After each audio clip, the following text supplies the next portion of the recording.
Assalamualaikum warahmatullahi wabarakatuh. Perkenalkan nama saya Alingga Rahma Yunita.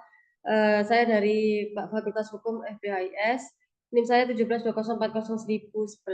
Di sini saya akan menayangkan karya ilmiah saya yang berjudul Salah Tangkap Mengenai Orangnya. Nah, di sini pendahuluannya yaitu dalam kehidupan sehari-hari kesalahpahaman adalah hal yang sering terjadi, terutama mengenai identitas dan peran seseorang. Salah satu contoh adalah kasus salah tangkap yang menimpa Budi Santoso, seorang warga biasa yang menjadi korban ketidakjelasan informasi dan prasangka. Budi yang bekerja sebagai seorang teknisi listrik tiba-tiba mendapati dirinya ditangkap oleh pihak berwajib atas dugaan keterlibatan dalam sebuah tindak kriminal yang sebenarnya tidak pernah ia lakukan. Kasus ini menggarisbawahi pentingnya akurasi informasi dan keadilan dalam proses hukum, serta bagaimana kesalahan kecil dapat berdampak besar pada kehidupan seseorang. Dilihat dari sisi sebagai penegak hukum, dalam pasal 13 Undang-Undang Nomor 2 Tahun 2002 tentang Kepolisian Republik Indonesia mengatur mengenai tugas Polri, yaitu mempunyai tugas untuk memelihara keamanan dan ketertiban masyarakat. Kedua, menegakkan hukum. Ketiga, memberikan perlindungan, pengayoman, dan pelayanan kepada masyarakat. Adanya undang-undang yang mengatur tersebut menimbulkan hak, tanggung jawab, dan konsekuensi hukum bagi Polri. Untuk pertanyaan penelitian atau rumusan masalah yaitu yang pertama, apa yang menjadi penyebab kepolisian sampai salah melakukan penangkapan? Yang kedua, apakah ada hukum secara internal di kepolisian bagi kepolisian? Apakah hakim yang memeriksa dan memutus perkara mengenai salah orang juga terkena sanksi di lingkup internal klub kehakiman? Dan yang terakhir, bagaimana perlindungan hukum bagi korban salah tangkap dalam penangkapan dan korban salah orang yang mengadili. Lalu di sini kita menggunakan metode empiris yang merupakan pendekatan penelitian berdasarkan pada pengamatan dan pengukuran langsung terhadap fenomena yang diteliti. Dalam penelitian ini, metode empiris digunakan untuk mengumpulkan data dan objektif yang dapat diukur untuk menjawab pertanyaan penelitian yang dirumuskan. Di sini ada 3, yaitu desain penelitian, populasi dan sampel, instrumen, dan penelitian. Yang pertama, desain penelitian, yaitu menggunakan desain penelitian kuantitatif dengan pendekatan survei. Dan nomor 2, yaitu populasi dan sampel. Dalam penelitian ini adalah seluruh mahasiswa di Universitas X. Sampel diambil secara acak sebanyak 200 mahasiswa dari berbagai fakultas untuk memastikan keberagaman dan representativitas data. Dan yang terakhir yaitu instrumen penelitian. Instrumen yang digunakan dalam penelitian ini adalah kuesioner tertutup yang dirancang khusus untuk mengukur variabel yang diteliti. Di sini juga ada demografi responden, persepsi terhadap layanan akademik, tingkat kepuasan terhadap fasilitas kampus, partisipasi dalam kegiatan ekstrakurikuler. Nah, salah satunya yaitu metode wawancara seperti podcast dan dibuat menjadi sebuah video. Di sini kita masuk dalam pembahasan yaitu kesalahan dalam penangkapan seseorang adalah masalah serius dan tidak hanya merugikan individu yang ditangkap, tetapi juga mencerminkan kelemahan dalam sistem peradilan. Kasus salah tangkap dapat menjadi karena berbagai faktor, mulai dari kesalahan identifikasi, informasi yang tidak akurat, hingga bias dalam penegakan hukum. Kesalahan identifikasi, yaitu dalam identifikasi, seringkali menjadi penyebab utama salah tangkap. Faktor seperti kemiripan fisik, kesaksian yang tidak akurat, dan penggunaan teknik identifikasi yang kurang tepat dapat berkontribusi pada penangkapan yang salah. Yang kedua, ada informasi yang tidak akurat. Informasi yang tidak akurat atau tidak lengkap dari masyarakat atau sumber lain juga dapat menyebabkan salah tangkap. Yang ketiga, bias dalam penegakan hukum. Bias rasial dan etnis dalam penegakan hukum juga menjadi faktor signifikan dalam kasus salah tangkap. Di sini ada lagi dampak psikologis, kerugian sosial dan ekonomi, kelemahan dalam sistem peradilan. Dampak psikologi dari salah tangkap bisa sangat parah. Orang yang mengalami salah tangkap seringkali mengalami stres, trauma, dan kehilangan kepercayaan. Kerugian sosial dan ekonomi. Dampak psikologis, salah tangkap juga membawa kerugian sosial dan ekonomi yang signifikan. Kelemahan dalam sistem peradilan.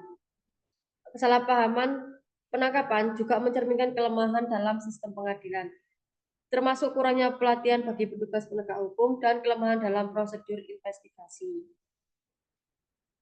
Di sini ada reformasi hukum, peran teknologi, peran media, dan kompensasi dan rehabilitasi.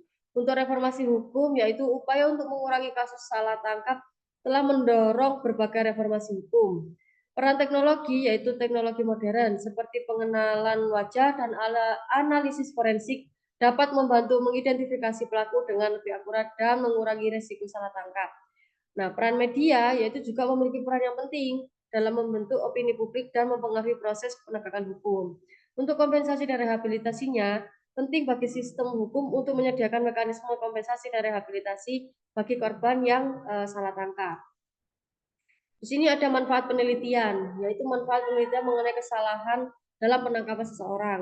Penelitian mengenai kesalahan dalam penangkapan seseorang memiliki berbagai manfaat yang signifikan, baik untuk sistem peradilan, masyarakat, maupun individu yang terlibat.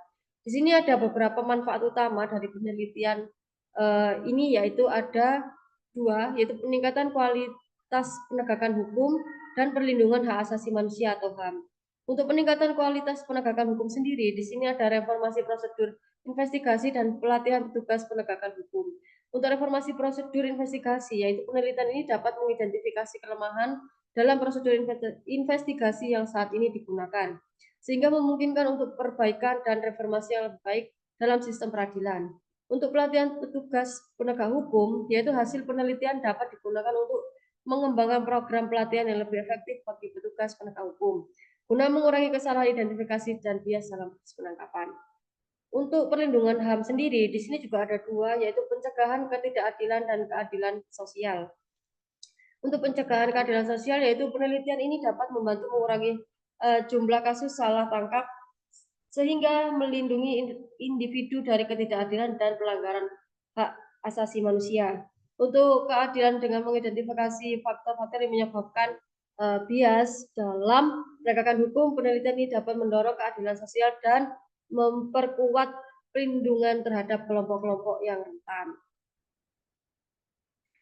Di sini ada lagi penggunaan teknologi dalam penegakan hukum integrasi teknologi canggih, yaitu penelitian ini dapat mengevaluasi efektivitas teknologi canggih seperti pengenalan wajah dan analisis forensik dalam mengurangi kesalahan penangkapan serta memberikan rekomendasi untuk implementasi yang lebih baik. Lalu di sini juga ada inovasi dalam identifikasi, juga ada program rehabilitasi.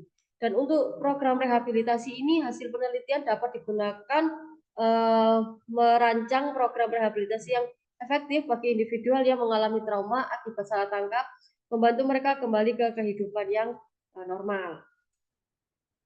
Di sini juga ada dari manfaat penelitian, yaitu peningkatan kepercayaan publik, transparansi, dan akuntabilitas. Di sini juga ada pengaruh media yang positif dan penanganan bias sistematik.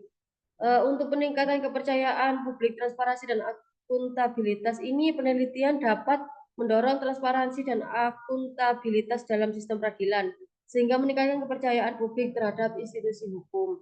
Untuk pengaruh media yang positif sendiri juga memberikan pemahaman yang lebih baik kepada media mengenai dampak kesalahan penangkapan. Untuk penanganan bias sistematik, yaitu dengan mengidentifikasi dan menganalisis sumber-sumber bias dalam penegakan hukum. Penelitian ini dapat membantu dalam merancang strategi untuk mengatasi bias sistem yang ada. Di sini yaitu yang terakhir untuk manfaat penelitiannya, yaitu advokasi dan kesadaran publik. Lalu ada peningkatan kesadaran dan dukungan untuk reformasi. Peningkatan kesadaran itu yaitu penelitian ini dapat meningkatkan kesadaran publik mengenai isu-isu terkait kesalahan penangkapan dan pentingnya perlindungan hak asasi manusia atau HAM. Dukungan untuk reformasi sendiri yaitu dengan menyediakan bukti-bukti empiris. Penelitian ini dapat mendukung advokasi untuk reformasi hukum yang lebih baik dan efektif. Nah, di sini kita bisa dapat menyimpulkan atau ada kesimpulan di sini, yaitu kasus salah tangkap adalah masalah serius yang menunjukkan kelemahan dalam sistem peradilan dan penegakan hukum. Kesalahan ini dapat terjadi karena berbagai faktor, termasuk kesalahan identifikasi, informasi tidak akurat, dan bias dalam penegakan hukum. Lalu untuk individu yang mengalami salah tangkap sering menghadapi konsekuensi psikologi yang parah seperti stres dan trauma, serta kerugian sosial dan ekonomi termasuk kehilangan pekerjaan dan reputasi. Lalu masuk lagi ke dalam teknologi modern, yaitu pengenalan wajah dan analisis forensik menawarkan solusi potensial untuk meningkatkan akurasi identifikasi pelaku. Lalu penting bagi sistem hukum untuk menyediakan mekanisme kompensasi dan rehabilitasi bagi korban salah tangkap untuk membantu mereka memulihkan diri dari kerugian yang mereka alami. Dan ini adalah referensi yang saya pakai. Di sini ada 10 referensi. Di sini ada 10 referensi yang saya pakai ya. Dan sekian dari penelitian ilmiah saya, yaitu Assalamualaikum warahmatullahi wabarakatuh.